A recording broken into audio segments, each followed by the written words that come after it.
Welcome to Scoop and Scale, where we dish up the science and weigh facts about mostly equine nutrition. I'm Michelle Anderson. I spent 2 decades working in equine media, and I currently create content and help veterinarians and businesses connect with horse owners through my consulting business, Cadence Marketing and Media. I'm a trail rider, dressage rider, and an at-home horse keeper. And I'm equine nutrition consultant, Dr. Claire Tunis of Clarity Equine Nutrition. I develop diet plans for horses ranging from metabolic seniors to Olympic athletes. I also consult for equine nutrition companies. I'm a scientist, dressage rider, and a pony club mom. Claire and I collaborated for years when I was the editor of an equine publication, and she was one of our regular contributors. We'd finish work, but we always had more to talk about. New products, new research, and our own horses. This podcast is an extension of those conversations. It's for anyone who wants to make better choices when it comes to feeding and caring for their own horses. And before we get started, a quick disclaimer. The information in this podcast is general and not meant to replace the individualized advice of your own qualified equine nutritionist or veterinarian. While I have a PhD in nutrition, I'm not a veterinarian and can't give medical advice. With that, thank you for joining us, and we hope you enjoy the following episode.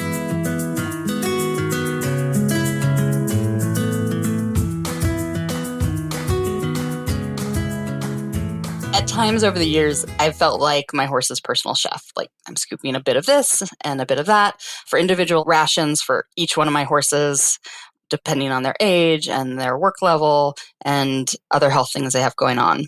But especially when you keep horses at home, all of that horse management can really take time away from the fun stuff, which is riding or working your horse or even just like grooming and spending time with them instead of just doing chores.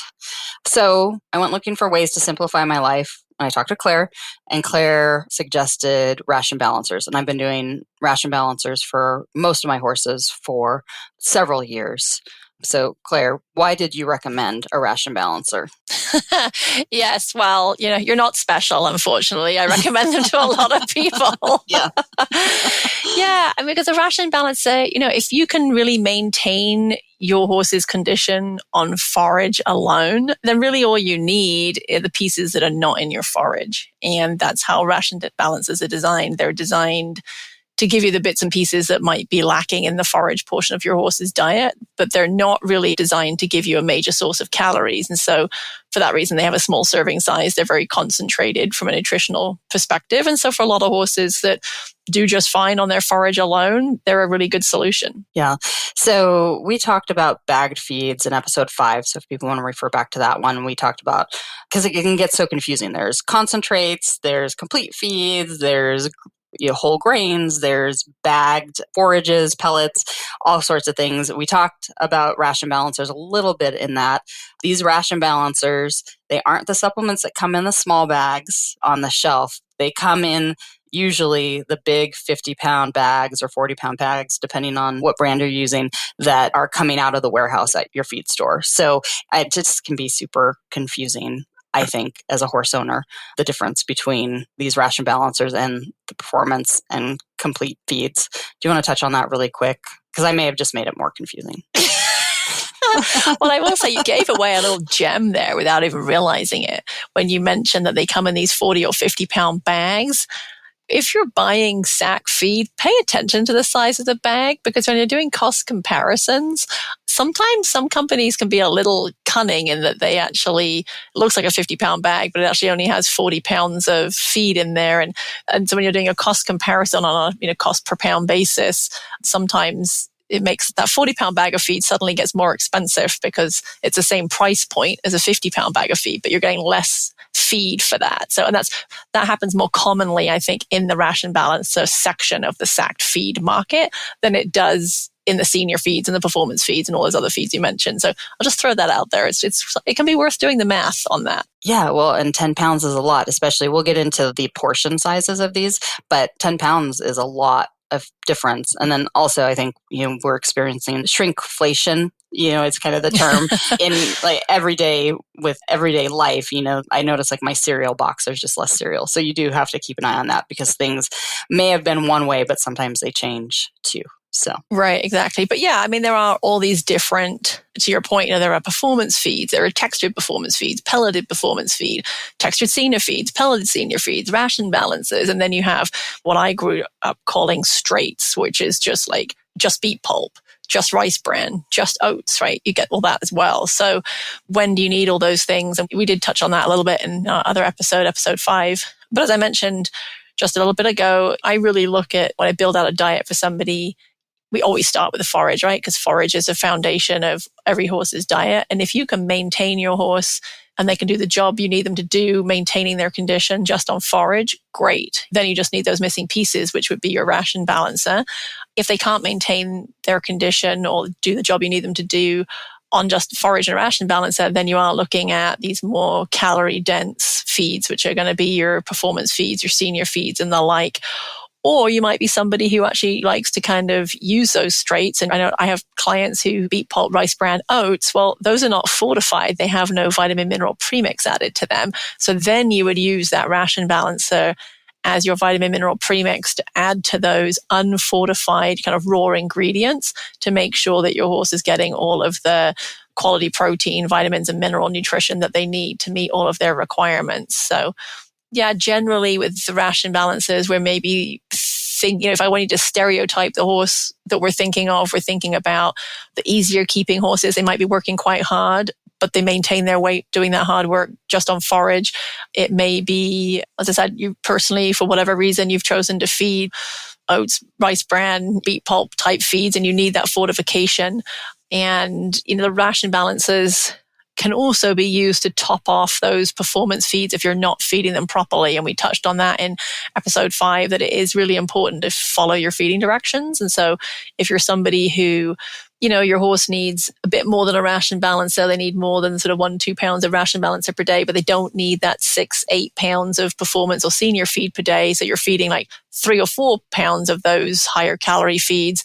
Then you need a little bit of ration balancer to top up that difference to make sure you're getting all of those vitamins and minerals. So ration balancers are actually very versatile and can end up in a lot of horses' rations. Yeah, so I was going to ask, and you've touched on this already a little bit, but who are ration balancers good for, like horse-wise and human-wise? Like, who are the people and the horses that should be getting this? And I look at myself where I have my herd. I usually have between 3 and 4 horses under my care at home, and they can range in age from yearlings up to in their 20s. And I can you can have a lot of storage space devoted to different feeds when you get into the individualized different things for everyone. Yeah, ration balances can be appropriate for all of the above. So you mentioned your yearling, and people might not think about feeding a ration balancer to a yearling, but I've certainly recommended ration balances to plenty of young growing horses, especially those that have maybe been growing too rapidly and have developed some developmental joint issues. And the vet team is recommending that they need to have a sort of a lower calorie intake. They don't need the calories. So we're taking out that growth feed that maybe they were being fed, because we need to slow them down so that all of their joints and soft tissues can kind of get back on the same path. But you want to make sure that they're still getting quality nutrition, because they're still growing, and you need to make sure that the growth that they're doing is good quality growth. So you don't want to just take all of that supplemental nutrition away and just have them on forage. They still need copper is necessary for collagen formation. Collagen is a foundation for all your bone, tendon, ligaments. So you need to make sure you've got all those micronutrients in that diet, so the growth you're getting is quality growth. You just don't need it to be rapid growth, in those individual young horses. And so ration balancer is a great solution there. So, people might not think about feeding a ration balancer to a weanling or a yearling, but it can be a really good choice in certain situations. Those equine metabolic syndrome horses where they just get fat on hair and you're really struggling pulling away the hay from them, pulling away the forage, muzzling them on one turnout to try and limit the calorie intake. Again, those are not going to be horses that you're going to feed 6 pounds of a performance feed or 6 pounds of a senior feed, or what the serving size is, right? But again, they still need, those horses often come into me, the owners are taking away calories frantically trying to maintain their weight, and they end up on very nutrient depleted diets, because oftentimes in an ideal world, to be able to keep the amount of forage in front of them that you need to keep in front of those horses, as much as possible, you're feeding low nutritional value forages, right? You've got them on a late cut, late stage grass hay that's pretty stemmy. They're not getting a lot of nutrition out of that because it's so stemmy, which allows you to put more hay in front of them. And so they can end up with kind of pretty nutrition depleted diets. And so again, that ration balancer can be a good choice for making sure they're getting all the vitamins and minerals that they need without the calories. But I caution, though, that again, with those horses that are insulin dysregulated, equine metabolic syndrome, not all ration balances are created equal. Some are more appropriate than others.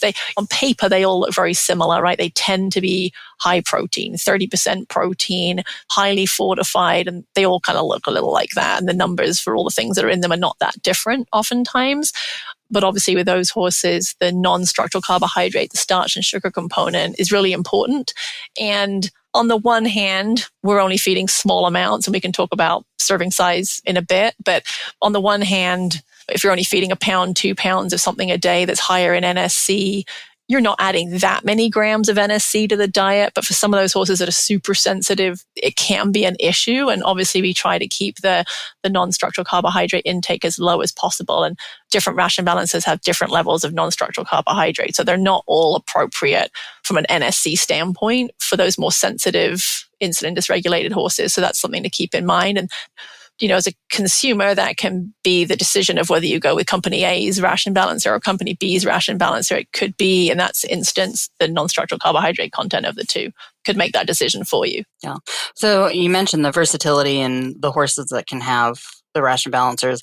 From the human side, I have 2 examples that come to mind of very different situations that used ration balancers. So on one end, I went and toured a very nice barn with FEI horses, really intense training program. And part of their base board included a ration balancer. And that's because the trainer is very smart and has been doing this a long time. And she knows that the horses need a base level of nutrition to do the level of work that she's expecting of them, which, you mentioned like the copper and all those things that you need to have soft tissue health. And so she knows, like, she wants them to have that, but also that the owners get their own ideas and want horses to have certain things. So she's like, as long as I include this in the board, they get what I know they need, and then the owners can do whatever they want past that. And I thought that was a really interesting, because it's usually when you tour the higher end barns, there's feed sponsorships and there's like lots of performance feed going into horses, and it's very kind of intense feeding programs. And this was such a basic feeding program. So I thought that was really interesting. On the other end of the spectrum, my dad doesn't have horses anymore, but he was like low-key horse owner, like very base minimum, but at some point his vet recommended using a very simple ration balancing supplement. He started adding that. He saw more shine, more hoof quality. It was very inexpensive. And that was like, he felt very good giving them their little 2 cups of whatever. And that's all he wanted to do.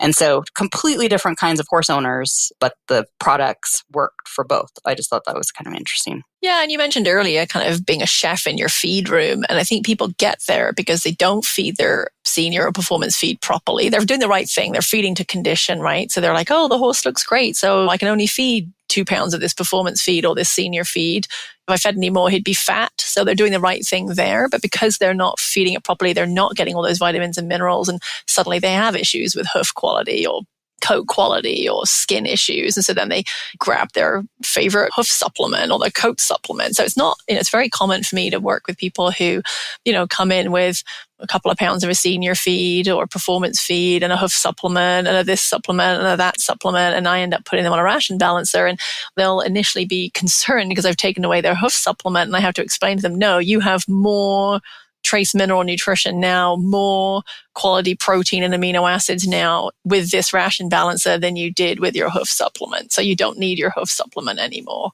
With certain horses, there's still places for hoof supplements, don't get me wrong. But I think many people end up needing all these supplements because they're not feeding their commercial feeds properly. And the ration balancer in those instances is the answer to all of that. People get a little concerned sometimes about the high protein because they are, 30% protein. And I mean, that's a whole misnomer. I think we talked about that in our very first episode about alfalfa and high protein and making horses hot and all the wives' tales about protein that just won't die and go away. But the reality, again, if you're just feeding 1 or 2 pounds of a ration balance, even if it's 30%, you're getting the same amount of protein as you would if you fed your 6 pounds of the performance feed properly, 12% or 14% senior feed, So grams, when you figure out the grams of protein you're getting, it's not that much. And mostly it's coming from very good quality sources, which which really helps support top line development, hoof quality, all those things that we end up adding supplements for. A good ration balancer will fix all of those things. Yeah. And that can be really challenging. Like if you go to the feed store and you pull the cards off and it has the percentage of protein and you're looking at one complete feed or concentrate feed and it's one number, and then you look at the ration balancer and it's 30, you're not comparing apples to apples because it's not the same portion. And that isn't clear when you're doing that. So right. And if you do the math, which nobody's going to do the math because who does math? Standing in a feed aisle. I've been there with the calculator. Okay, except Michelle. Yeah. Michelle is that person. I don't even like math, but I'll still do it. For my horses, I'll do math. Right. So if you stand in the barn aisle and you look at the recommended serving size for your performance feed or senior feed that you're looking at, and you look at the parts per million of copper and zinc and the percent protein and all that kind of thing, and you figure out how many grams of protein are you going to get from that minimum serving size and how many milligrams of those trace minerals you're going to get, and then you do the same thing for the ration balancer, you're going to find it's the same pretty much. The difference is just the serving size. The feed companies are expecting you to feed a lot more of the competition in senior feed because the purpose of those feeds is to be fed to horses that need more calories in their diet and need more feed than the ration balancer. So yeah. So I think that's worth bringing up the cost then per bag while we're talking about that. Yeah, it can be sticker shock. yeah. My experience is they're usually like $10 to $12 more per bag. It's kind of maybe up to $16 more per bag, depending on the brand and what you're comparing it to. So it does feel like maybe you're spending more, but at the end of the day, you're not, because the serving size is so much smaller. Yeah. You will be spending more. If you've been feeding your performance or senior feed incorrectly, and you've been feeding it 2 pounds, that I feed a scoop a day. If you're that person, then yes, feeding the 2/3 of a scoop of ration balancer, or the 1 to 2 pounds of ration balancer, is going to cost more. But if you look at the cost of, if you had fed that performance or senior feed at that 6-9 pound, whatever recommended rate is per day, actually the ration balancer ends up being less or the same. And I would encourage people to take the long view too, that yes, if you're that incorrectly feeding your senior performance feed that, 1 or 2 pounds per day, and suddenly you're looking at it and going, well, golly, my hard feed cost is going to double because I'm going to now feed this ration balancer at 1 to 2 pounds per day, and it's going to cost me twice as much. Is it in the long term? Because maybe you're going to have fewer health-related issues down the road because your horse is actually getting the proper nutrition it's supposed to be getting. It's going to have all those building blocks for strong, soft tissue. It's going to have the correct levels of gut health components if the manufacturer is putting those in there.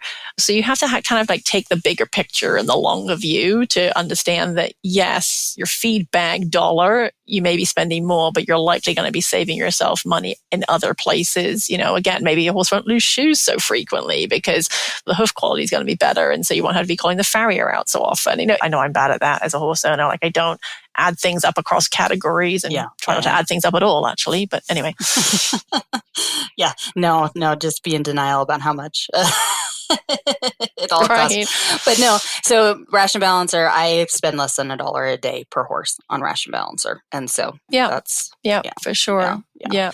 And so compared to doing a complete feed to the full serving, it's quite a bit difference. So, and I'm not going to pull the numbers completely off my head because I'll be wrong. You might know better with current prices, but anyway, like it seems like between and things have gone up a little bit, but it seems like between 75 cents and $1, when really that's really not that much per day to make sure they're getting all the nutrition that they need on top of their forage. So yeah, no, for sure. Yeah. So question about the forage. So does it matter with your ration balancer if your horse is eating alfalfa or if they're eating grass hay? Does a ration balancer need to be different? And what if you are in a boarding situation and can't do the hay analysis? Because I think you're going to say, get a hay analysis. Actually, I wasn't going to say get a hay analysis. But actually, if you can get a hay analysis, that's a great idea. No, thanks for the nudge. No, it's not realistic for a lot of people to get a hay analysis, unfortunately, because their hay is changing too frequently and they don't have enough hay in the barn to make it worthwhile. For the record, it's not that expensive to do a hay analysis. You can get a lot of data on your hay for $30. But if your hay is changing monthly, or weekly, or whatever, boarding situation where they're getting a lot of hay, basically I tell people if you're not getting at least 3 months of hay in at a time, it's probably not worth doing. Or, it's worth doing maybe every now and again just for a point of interest, but you have to understand that every batch of hay is going to be different. But we can do a whole thing about hay testing at some point. As far as the ration balance, yeah, I think where you're going with this is because the ration balances tend to be high protein, right? The 30% protein, and alfalfa we know is also very high in protein. Can you do that? And there are some ration balances out there now that are lower in protein. And for one reason or the other, maybe normally the protein in a ration balance that comes from soybean meal.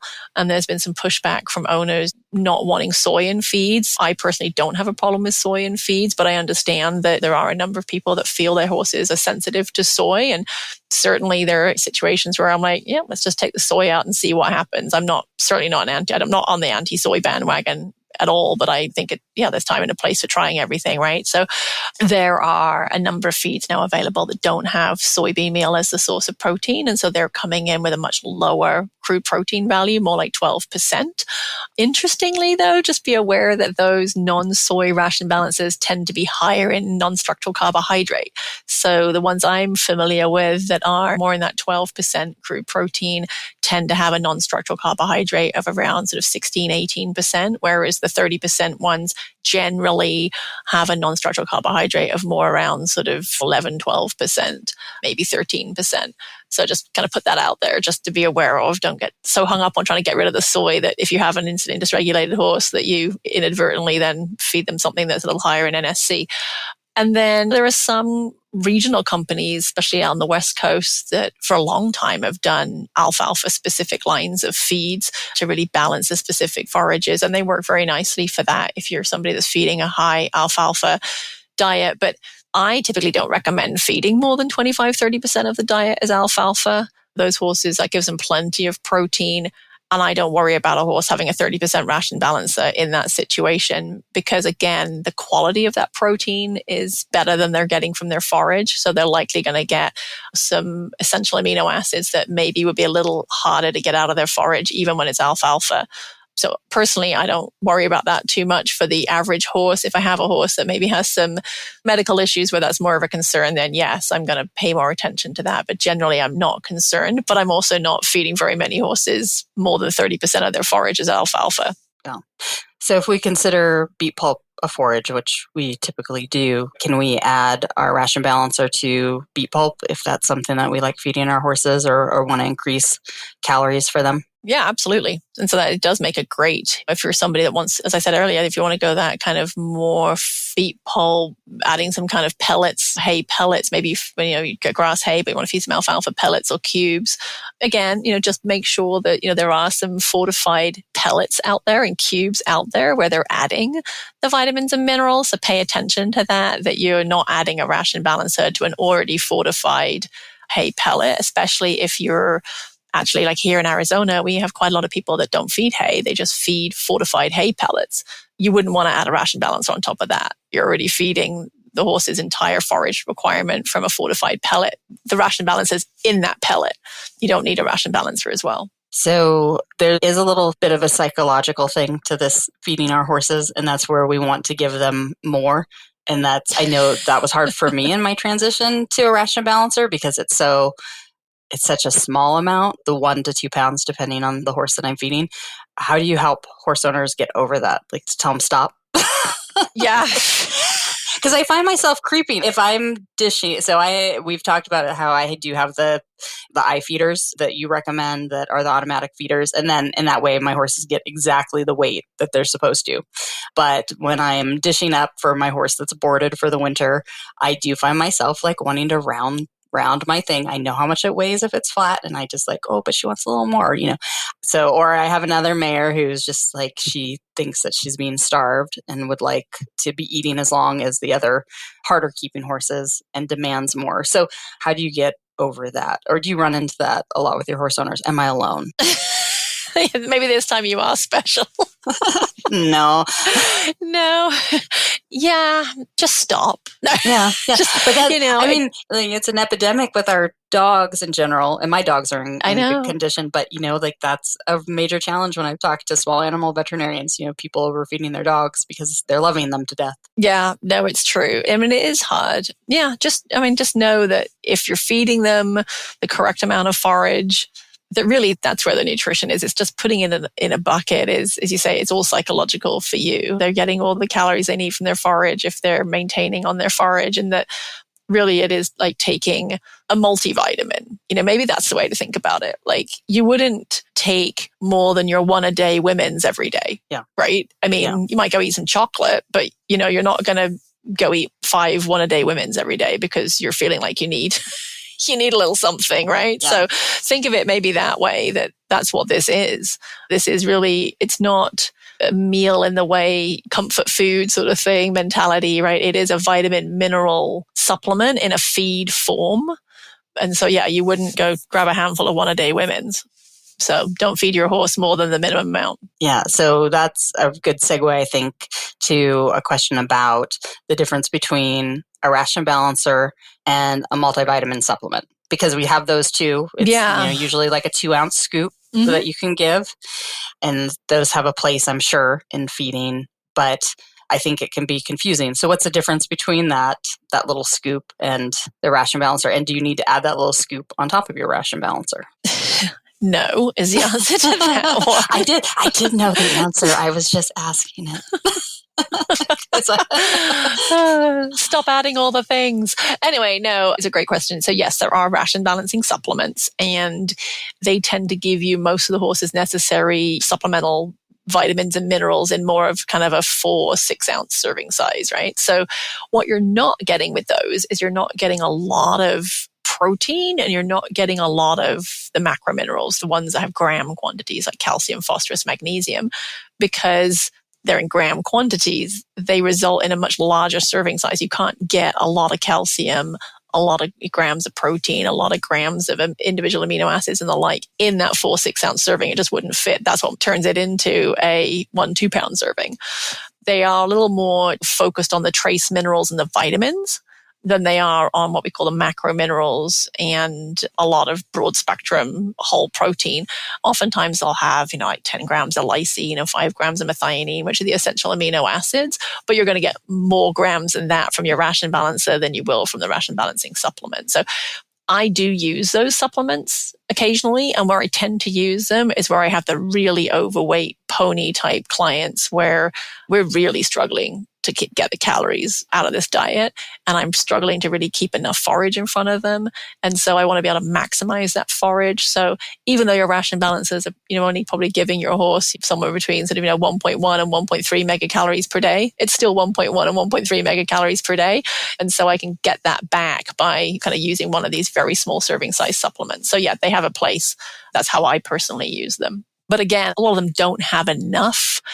You have to really understand, maybe we should do an episode on understanding units, but where you've got a supplement that says, you're going to get 700 parts per million of zinc in it. Well, that means milligrams per kilogram. So if you feed a kilogram, which is 2.2 pounds of that supplement, you would get 700 milligrams of zinc. But in your 4-ounce serving size, you're going to get a fraction of that. So it's important to understand the math that's involved when you're looking at the labels of those products. If they don't give you a per serving size value, or if they're using parts per million, you need to do the math to make sure you're actually getting what you think you're getting. So we did an episode on vitamin E because that's a really popular topic, and how to get your horse the right vitamin E and which horses might need vitamin E. If they're interested in that topic, they can go look at that episode or give that episode a listen. But we also talked about using omega-3s for horses maybe that have asthma or other needs that omega-3s can help with. So do I need to add those to the ration balancer? Like, I'm looking for the simple thing that I can just scoop and be done.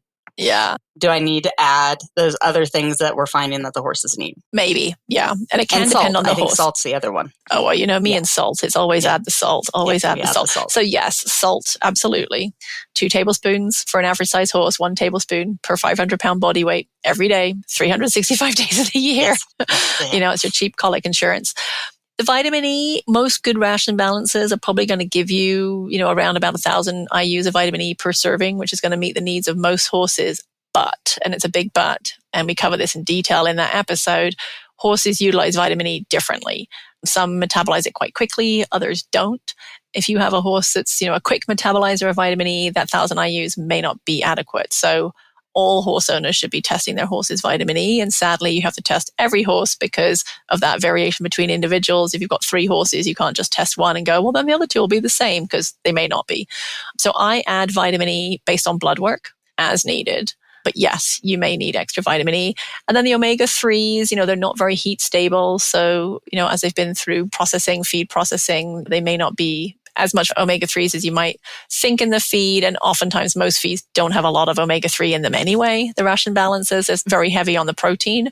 And so, yes, I would be adding an omega-3 source. And that's typically coming from a plant-based omega-3 like flax, although recent research is really suggesting that for a lot of horses, we should probably be giving them EPA and DHA directly, which is more your algal and your fish oil sources. But that's especially true if you're feeding horses that are on high-fat feeds, which ration balances don't tend to be high-fat feeds. So the omega-3 is also going to depend if my horse is out on good quality pasture in the summer, spring, summer, fall, and you're not feeding hay and they're maintaining their weight on good quality pasture, you probably don't need an omega-3 supplement unless you have health issues like we talked about in our respiratory episode, where you're trying to really give them a really good quality omega source because they have some health concerns that could really help with. If they're generally healthy and they've got a really good source of quality forage coming into the diet in the form of fresh pasture, then you probably don't need your flax or whatever. But if your horse is muzzled in the winter when they're on hay, it's probably a good insurance policy to have it in there. Yeah. And I think it's worth pointing out that you can use ration balancers if grass is your main forage too. Absolutely. Yeah. For sure. Yeah. So horses are out on pasture in the spring, summer. Absolutely. Like any horse that's just on a forage-based diet, whether that's hay, beet pulp and hay pellets, grass. Yeah. Ration balancer for sure. Yeah. So if not all ration balancers are created equally, they're all different from different brands. How does a horse owner pick the right one for their horse? And I think this is probably a good place to talk about NSCs again, because it's these easy keeping horses that are probably going to get the ration balancer anyway, but the NSCs are often an issue, or owners are very concerned about NSCs, rightfully so in a lot of cases. So how do you pick? How do you know which ration balancer is right? It is often the horses that have had that insulin dysregulation diagnosis that are driven to go get a ration balancer. That's true. So yeah, the non-structural carbohydrate content, which may or may not be on the bag, depending on, it's not required to be on the bag, unless they make a marketing statement that they are low starch, low sugar, it doesn't have to be on the bag. So you may need to reach out to a representative from the company to find out what that is if it's not on the bag. Looking at the ingredients, if you're somebody that has concerns about soy, obviously it really comes down to ingredients. Some companies have added bells and whistles. They've got some digestive health ingredients on their products, comparing the amounts. It's all very well that they're in there. Are they in there in quantities that make sense? I mean, think about the fact that we generally recommend that for probiotic live strains of yeast and things that you need sort of in the tens of billions CFUs per head per day. So is that 1 2-pound serving size going to give you that? Or is it on there kind of to make it look like it's in there, but it's not in there in a quantity? If it's in there at if you're going to get 100 million CFUs, well, it's unlikely to do, research suggests it's unlikely to really be effective. And at that point, that's what I call tag dressing. What else are you getting? Are you getting any other ingredients that might be beneficial? Chromium's becoming popular, and chromium actually helps with insulin regulation. So some manufacturers, that'll be in there. Again, kind of educating yourself on what amounts that you need. In the case of, chromium, you kind of need that, enough in there to actually be effective. And so there's a possibility, again, that some companies will put it in there because they know it's going to become a hot topic kind of thing, but it's not actually in there in the quantity that it needs to be in there. The sources of the trace minerals, are you looking at zinc sulfate? Sulfates and oxides are not as absorbable as some of the chelated trace minerals out there. So you've got proteinates and amino acid complexes and the like. Those are going to be more available to your horse than the sulfates and oxides. They also cost more money, right? So when you're looking at the ingredients, natural vitamin E, is it D-alpha tocopherol? Does it say natural vitamin E or D-alpha tocopherol? Or does it say DL-alpha tocopherol, which is synthetic and less bioavailable? And to decipher that, go listen to that vitamin E episode because it's very confusing, I think. Yeah. You're using the big words. I know, but it's having an understanding of the ingredients, and does that make this more useful to your horse? Is your horse going to be able to get more out of this feed than one that doesn't have those ingredients? And again, it's tricky because you can have sulfates and oxides on the label, and you're also going to have potentially the proteinates and chelates, amino acid complexes and the like on there too. And how much of each is on there, it's going to differ by manufacturer, and you're not going to be able to discern that from the label. So if that really matters to you, those are conversations to have with your rep. So yeah, kind of getting educated about ingredients and what that actually means to your horse. You'll start to understand why the feed you're looking at is at the price point it's at. And that can help you. And, they all have their place. If you're on a budget and the feeds that, have all the chelates and the pre-probiotics or whatever is not in your budget, your horse is still going to be better off having that ration balancer added to their diet with the sulfates and oxide sources and what have you, than just feeding hay alone and not adding anything else. So I don't want people to feel like because the bag that has all the technology ingredients and what in it is $5 more expensive than the ration balancer that's, just oxides and sulfates and doesn't have any digestive health components, you're still better off doing that more basic ration balancer than you are not doing the ration balancer and only feeding forage. Yeah. And I think just from a practical aspect, just here in the real world, managing horses, I live in an area where we've had this huge population boom, and there's so many more horses and so many more people in general, but we've lost feed stores. And so our options have really become limited. And sometimes it's picking the best of what is available in your area and at your feed store. For sure. Yeah. Yeah. I always ask my clients that. I always ask them, what feeds can you get easily? Because it's pointless me putting a diet together for somebody and recommending a brand of feed. And it's 50 miles away. I mean, I'm not even willing to drive 20 miles to go buy feed. So I'm not going to make somebody drive 50, Yeah. And I do think that this is not to pitch your services too hard, but this is where an independent nutrition consultant can come in really handy, because it does get technical. And if you can spend a lot of time spinning your wheels and trying to figure this stuff out, or you can find someone you trust. And I just am really fortunate that I have you, and I trust you implicitly in what you recommend. And then I don't have to overthink it. Not that I don't overthink it anyway. No, that's very true, because, when you start getting down to the ingredient list and into the weeds of really what makes this feed the better choice for this horse than this one over here, yeah, it takes a long time to figure that out if you don't have that nutrition background. And so, yeah, working with a good nutrition professional can really help you with that. And then you have the peace of mind of knowing that you're putting your feed dollars where it needs to be to get the most benefit for your horse. So, yeah, absolutely. Yeah. So one last question before we wrap up, and that has to do with, can you over supplement with your ration balancer? If you're getting supplement creep and you're adding different things, or your forage, like you mentioned, you're feeding cubes that are fortified. If you're like me and you're maybe rounding the scoop too much, is there a risk that your horse is going to get too much? And is there a health risk? Are you just wasting money, or could you actually cause harm to your animal? Yes. Finally a yes question. No, for sure. I mean, yes. As again, these feeds, the ration balancers, are designed to be fed in very small amounts. You have, again, specific feeding and directions, and it's important that you follow them. And if you find yourself with a horse that's starting to lose weight and not maintaining its condition, the temptation is to do what you do with all the other senior performance feeds, or I'll just feed a bit more.